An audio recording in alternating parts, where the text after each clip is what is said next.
오늘은 말씀드린 대로 부활하신 후 첫 번째 맞이하는 주일입니다. 예수님께서는 안식일 전날인 금요일 오전에 십자가에 못 박히셨습니다. 그리고 그날 오후에 십자가에서 우리 인류의 모든 죄를 짊어지시고 돌아가셨습니다. 막달라 마리아는 예수님의 시신에 향품을 발라드리기 위하여 안식 후 첫날, 그러니까 주일 새벽입니다, 예수님의 무덤을 찾았는데 부활하신 예수 그리스도를 만나는 인류 역사에 있어서 부활의 첫 증인이 되었습니다. 우리가 기억해야 될 것은 시작보다 마지막이 더 중요합니다.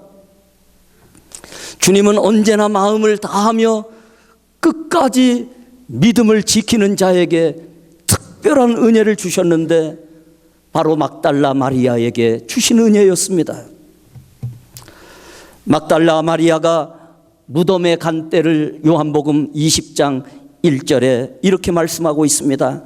안식 후 첫날 일찍이 아직 어두울 때에 막달라 마리아가 무덤에 와서 돌이 무덤에서 옮겨진 것을 보고 이렇게 말씀합니다. 막달라 마리아도 다른 여인들도 여자들이기 때문에 남자들도 두려워하는 때인데 유대인들도 두렵고 무덤도 두렵고 예수님이 돌아가신 것도 두렵고 얼마나 두려웠겠습니까? 그런데 그 여인들은 두려움을 무릅쓰고 주일 새벽, 주일 아침 일찍이 아직도 어두울 때에 예수님의 무덤에 찾아간 것입니다. 그리고는 생각지도 못한 것인데 부활하신 주님을 만나게 됩니다. 그 이후 말할 것도 없습니다. 막달라 마리아의 삶은 완전히 바뀌어졌습니다. 내가 부활하신 주님을 만났다. 주님께서 이렇게 말씀해 주셨다. 그 막달라 마리아는 삶 자체가 바뀌어져서 부활을 전하고 복음을 전하는 한 일생을 살아가게 됩니다. 그런데 오늘 본문은 이렇게 시작하고 있습니다. 19절에 보시면 이날 곧 안식 후 첫날 저녁 때에, 새벽에는 막달라 마리아가 주님을 만났고 그 저녁 때에 제자들이 유대인들을 두려워하여 모인 곳의 문들을 닫았더니 예수께서 오사 가운데 서서 이르시되 너희에게 평강이 있을지어다. 빨간 그 색깔의 글을 보시면 사람들이, 제자들이, 유대인들이 무서워서 거기에 문을 굳게 닫고 두려워하며 한 곳에 모였습니다. 막달라 마리아는 그 시간에 예수님이 다시 살아나셨다는 것을 전하면서 시간을 가질 때입니다. 복음을 증거하고 살아계신 하나님을 만났을 그런 때에 제자들은 어떻게 하고 있는가 하면은 그 마가의 다락방에서 모여서 거기에서 무엇을 하고 있는가 하면은 문을 잠그고 두려움에 떨고 있습니다. 왜 그렇습니까? 예수님을 못 박아 죽인 유대인들, 그들이 예수님의 제자들에게도 자기들에게도 위해를 가할까 생각을 하고 겁을 먹고서는 문을 꼭 잠그고 두려워하고 있는 것입니다. 예수 그리스도의 부활하신 영광의 모습을 먼저 본 것은 사도들이 아닙니다. 남자들이 아닙니다. 여인들이었습니다. 막달라 마리아를 비롯한 여인들은 안식 후 첫날, 오늘날로 말하면 주일날 아침이 일찍이 예수님이 누우셨던 무덤에 찾아갔습니다. 마지막 그 예수님의 죽음 앞에 예를 다하기 위하여 향품을 바르기 위하여 갔습니다. 그런데 그곳에 죽은 예수님은 계시지 않고 부활하신 주님을 만난 것입니다. 왜 예수님은 이름 없는 여인들에게 당신이 부활하신 그 영광스러운 첫 모습을 여자들에게 보여주셨을까? 우리는 이 질문 앞에서 예수님의 그 고난의 현장을 돌아볼 수가 있습니다.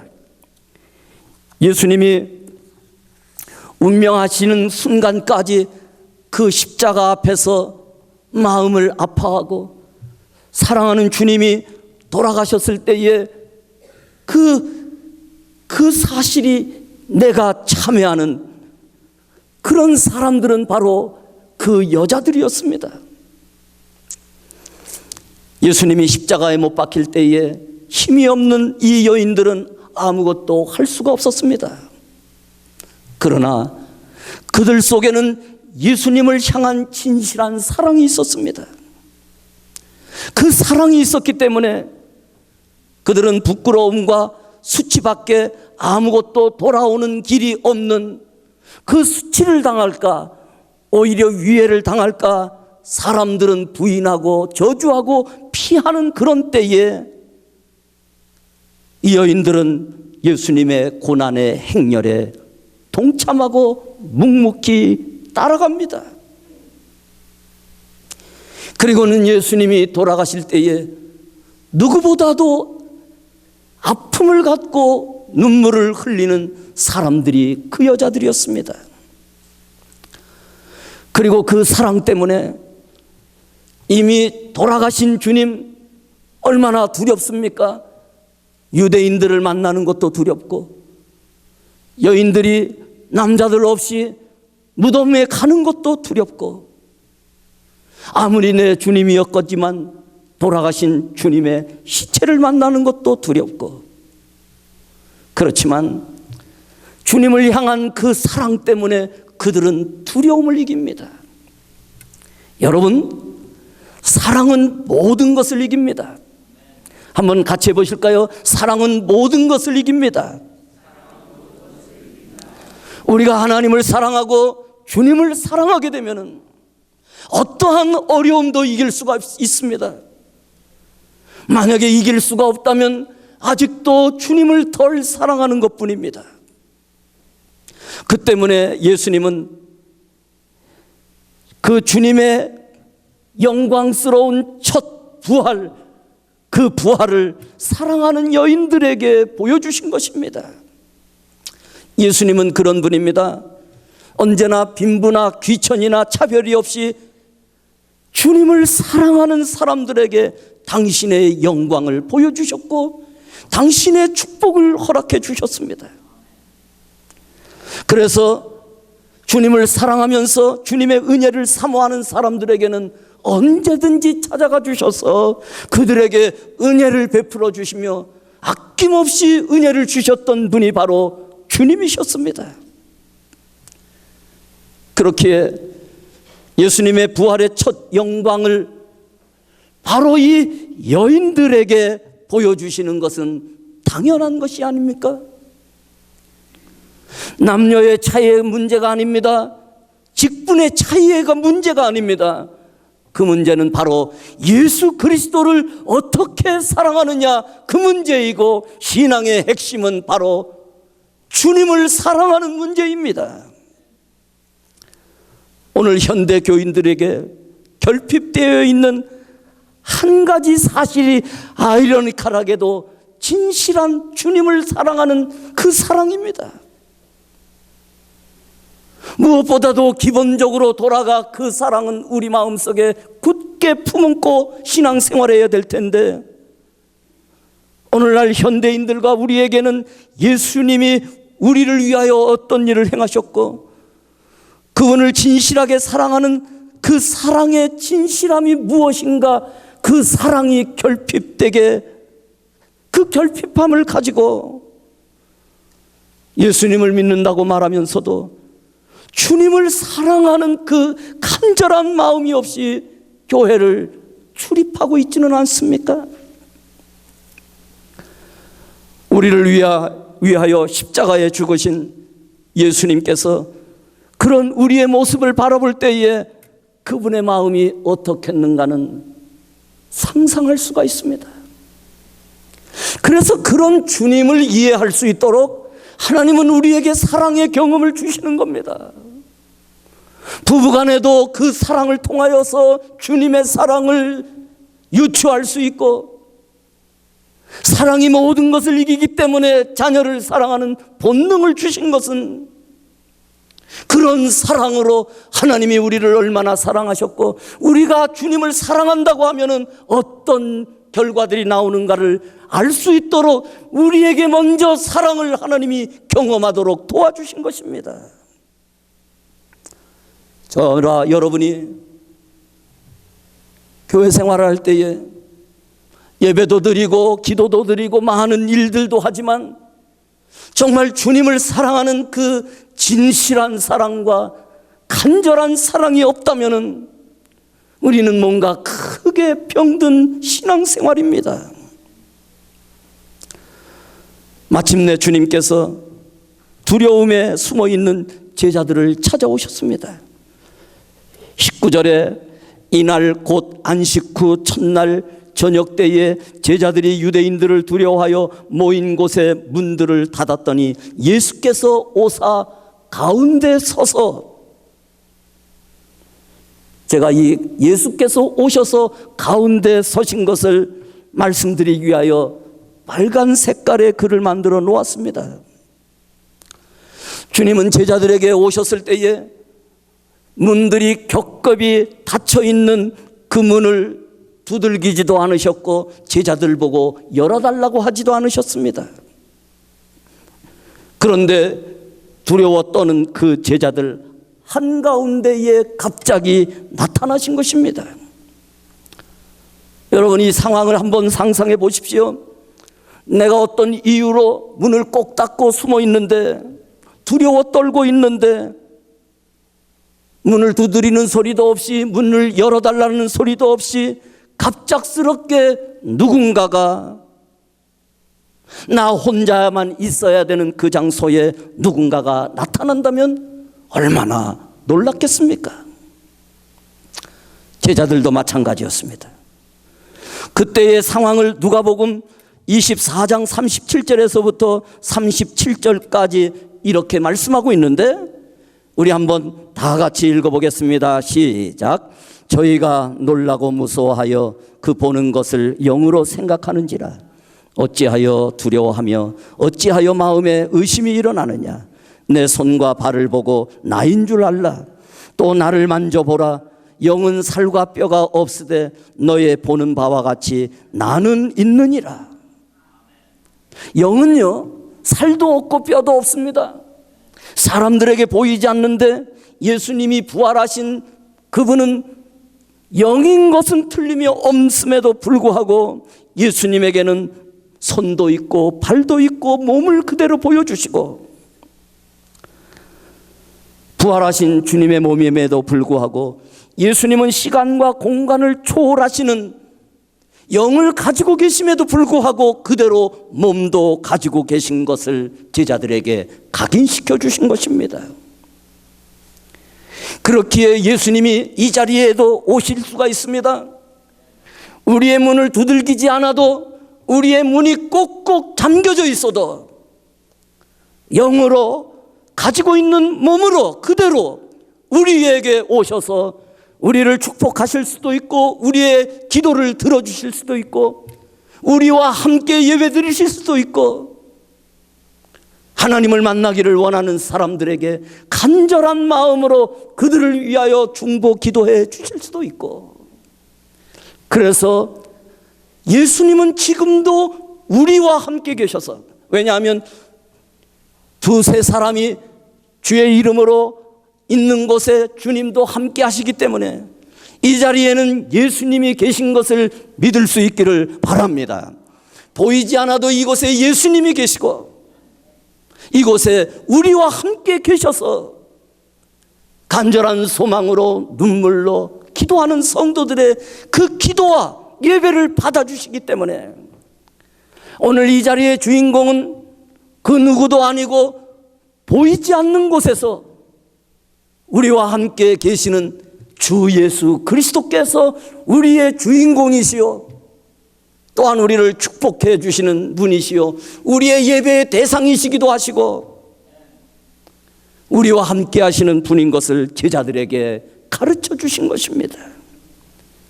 이런 경험을 통하여 제자들은 나중에 하나님의 영을 받고서 복음 전하러 가면은 때로는 목숨이 위협합니다. 어려운 상황을 만날 때도 두려움을 갖지 않았던 것은 그곳에 예수님이 함께 계시는 것을 믿었기 때문이 아닐까요? 여러분, 나의 오른손은 주님이 붙들고 계신 것을 믿을 수 있기를 바랍니다. 어떠한 상황도 어떠한 경우에도 주님은 나의 손을 붙들고 가시는 분이시기 때문에 우리는 주님을 사랑하는 모습으로 어떤 시간과 공간을 초월하는 모습으로 우리와 함께 하시는 주님을 기억해야 됩니다. 19절에 보시면은 계속 이제 주님께서 제자들을 만나 주시면서 말씀하신 부활하신 이후에 첫 마디를 기록하고 있습니다. 여러분, 예수님이 하신 말씀 중에 가장 귀한 것들이 무엇인가 하면은요, 예수님 마지막 돌아가실 때의 유언과 같이 하신 말씀을 꼭 기억해야 됩니다. 바보스러운 자녀들은 부모님이 남겨주신 유언의 말씀을 쉽게 잊어버립니다. 될 대로 되라 그러고 삽니다.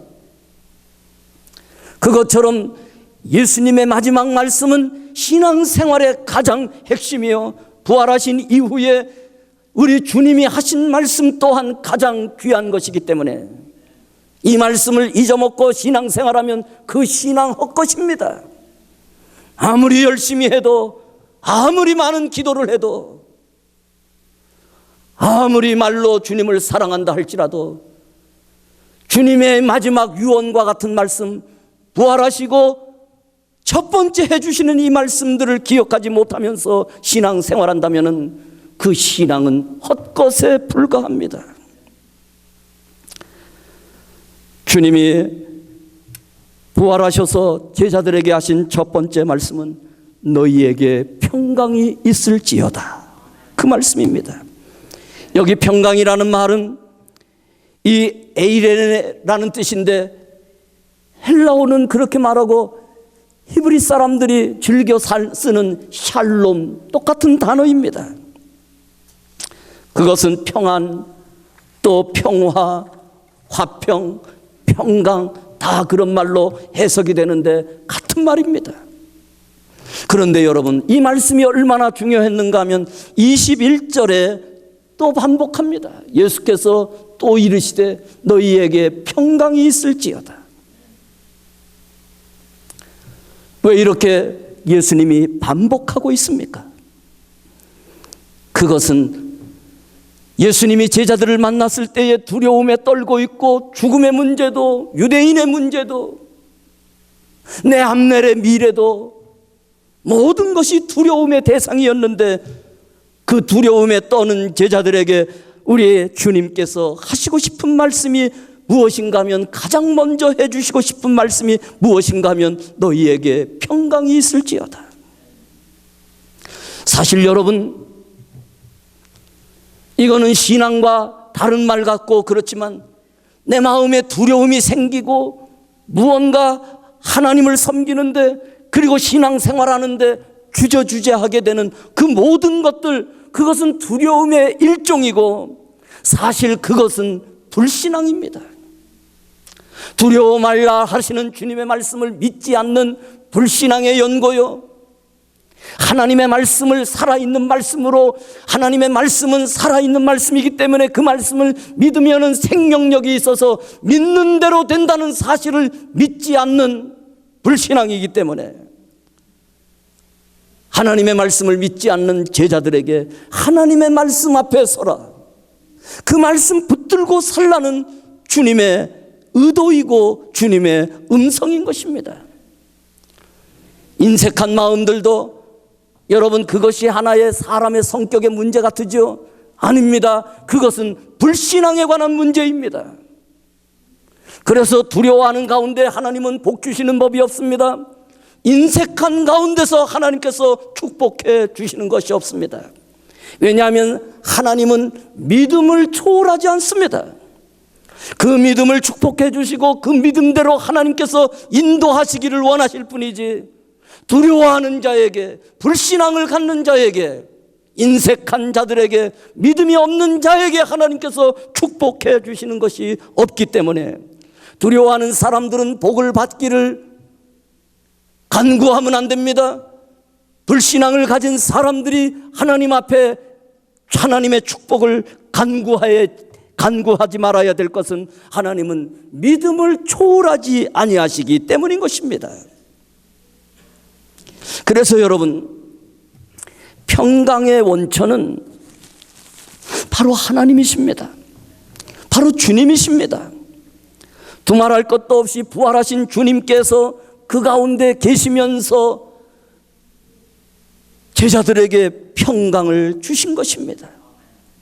여러분, 사실 두려워하는 그 이유가 뭐죠? 유대인들이 두려운 거예요. 나도 죽을까 봐 두려운 거예요. 그래서 도망간 거예요. 그럴 때 주님께서 그곳에 오셔서 그들이 두려워하는 죽음의 문제를 깨트리시고 부활하신 주님께서 그들과 함께 계시기를 원하시면서 그들에게 말씀하시는 것이 무엇인가 하면은 두려워하지 말라라, 그리고 평강을 가져라. 그래서 여러분, 평강은 어디서부터 오는 겁니까?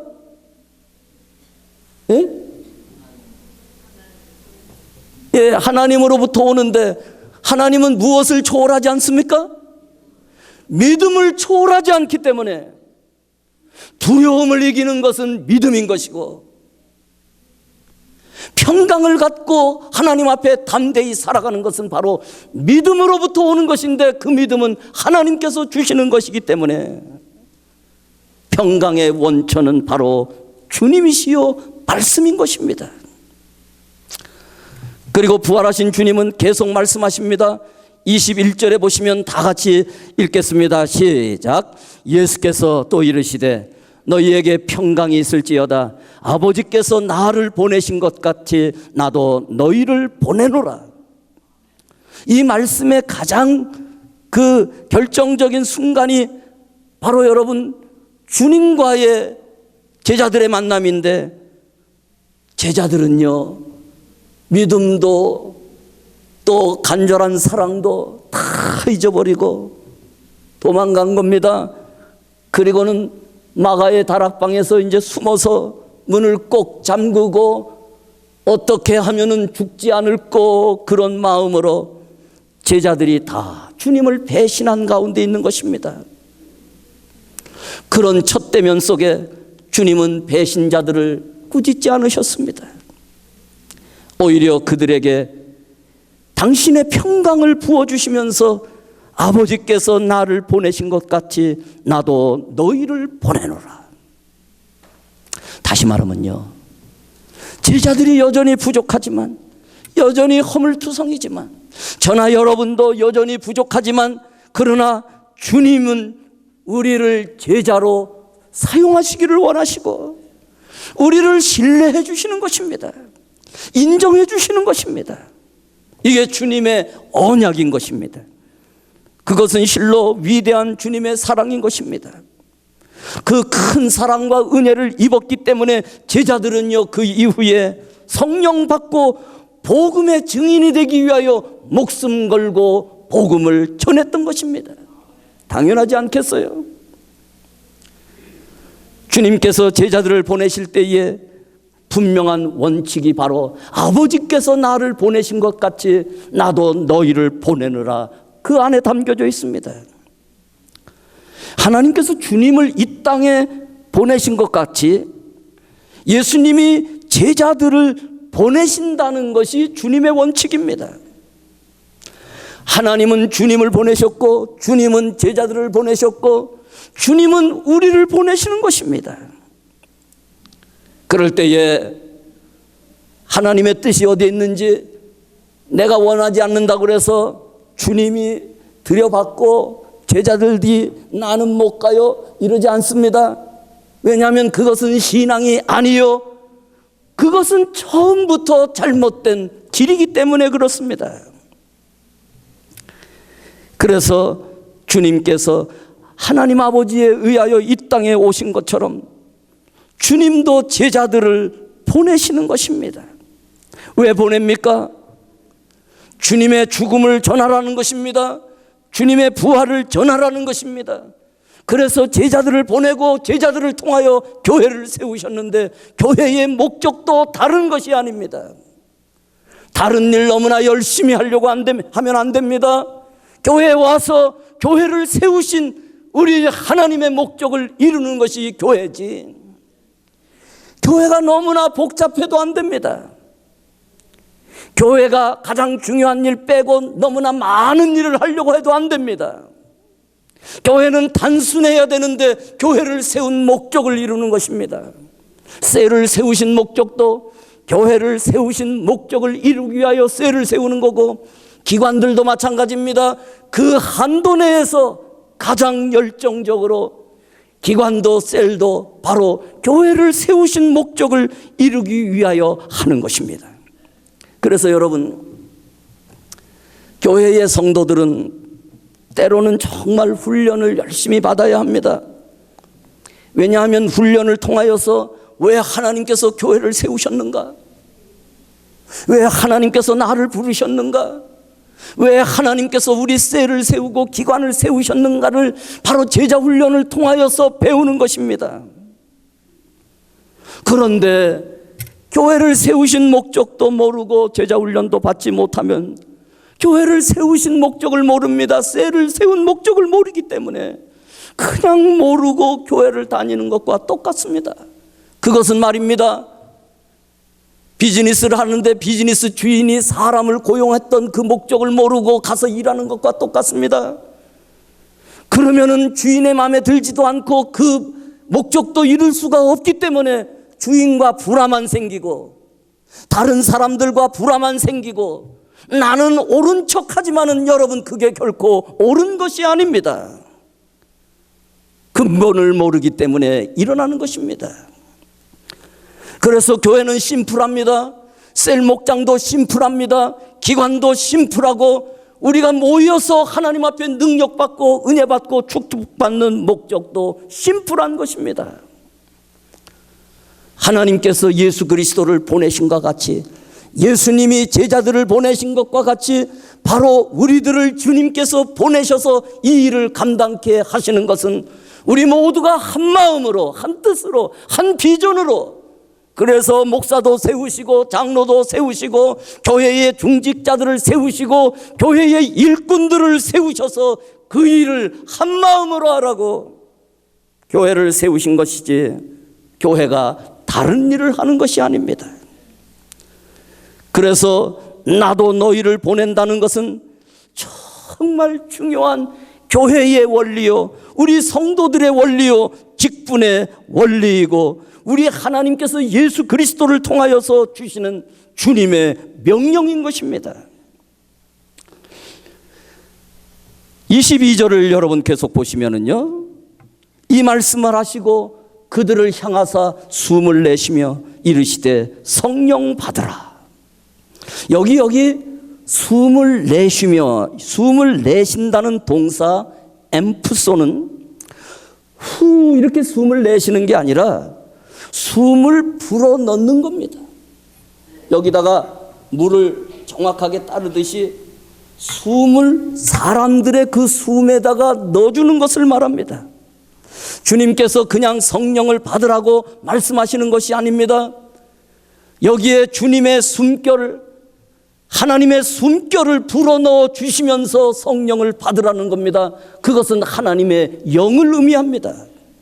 왜 우리가 성령을 받아야 되는가 하면은 주의 일이나 교회를 세우신 목적이나 제자들이 복음 전하는 목적은요, 자기 힘으로 안 됩니다.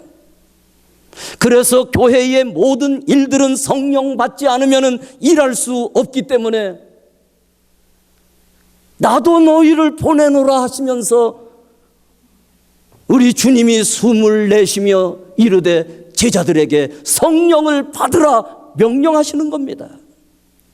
그래서 여러분, 성령 받으라는 것은 내가 받으면 되고 안 받으면 안 되고 내 선택의 문제가 아니라 하나님의 일을 하는 모든 사람들은 성령을 받아야 되고 성령 받는 것은 명령인 것입니다.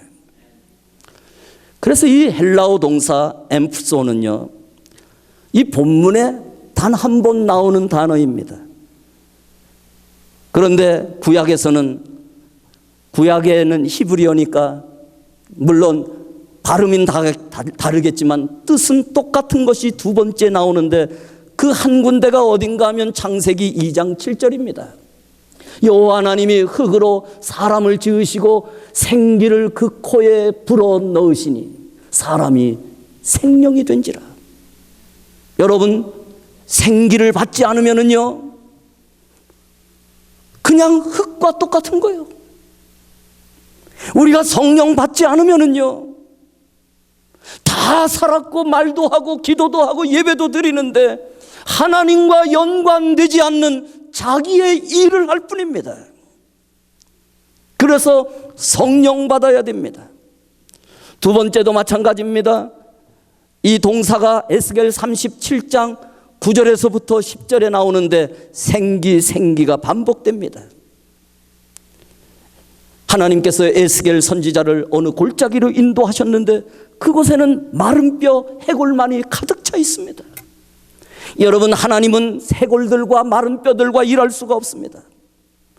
그러면서 에스겔에게 생기를 불어넣으라고 명령하셔서 하나님의 생기가 그 마른 뼈에 들어갈 때에 마른 뼈가 일어나 하나님의 명령을 듣기도 하고 에스겔의 명령을 듣기도 하고 영적인 싸움을 싸우기도 하는 사는 군대들이 됐다고 말합니다. 자, 여러분, 에스겔 37장 9절에서부터 10절까지 우리 다 같이 읽겠습니다. 시작. 내가 이르시되 인자야 너는 생기를 향하여 대언하라. 생기에게 대언하여 이르기를 주 여호와의 말씀에 생기여 사망에서부터 와서 이 사망을 당한 자들에게 불어 살게 하라 하셨다 하라. 이에 내가 그 명령대로 대언하였더니 생기가 그들에게 들어가며 그들의 곧 살아 일어나서 사는데 극히 큰 군대더라.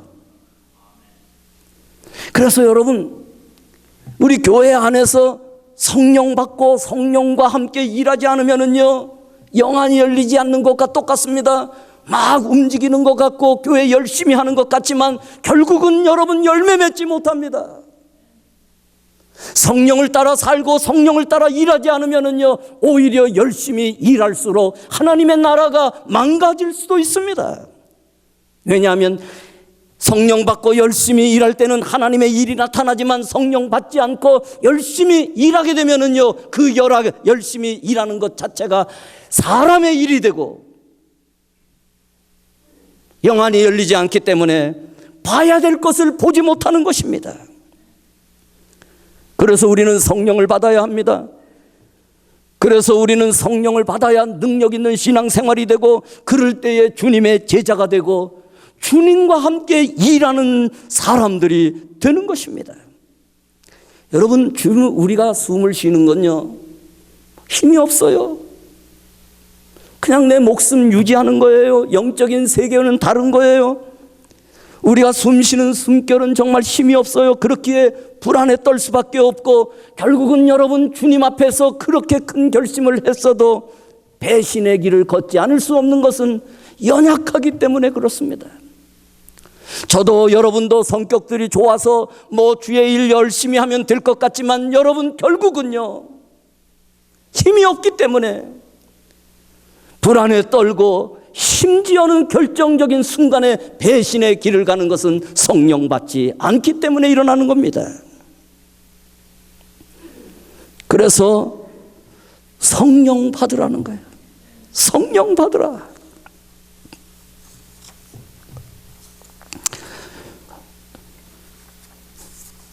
마지막으로 여러분 23절에 보시면은 우리 다 같이 읽겠습니다. 시작. 너희가 누구의 죄든지 사하면 사하여질 것이요 누구의 죄든지 그대로 두면 그대로 있으리라 하시니라. 여기에서 그대로 둔다는 동사 이 크라테오는 붙잡고 있다 그런 뜻입니다. 어떤 사람이 어떤 죄이든지 사하면은 용서를 받게 되는데 내가 그 사람을 붙들고 그렇게 그냥 내버려 두게 되면은요, 그 사람은 결코 하나님 앞에 용서받지 못하는 죄인이 된다는 것은 구원을 받지 못한다는 겁니다. 그렇다서 이 말씀을 주님께서 죄사함의 권세 자체를 우리에게 위임해 주는 것은 아닙니다. 죄사함의 권세는 하나님께만 있습니다. 그러므로 이 본문의 말씀은 우리가 임의대로 죄사함을 선포하는 것이 아닙니다.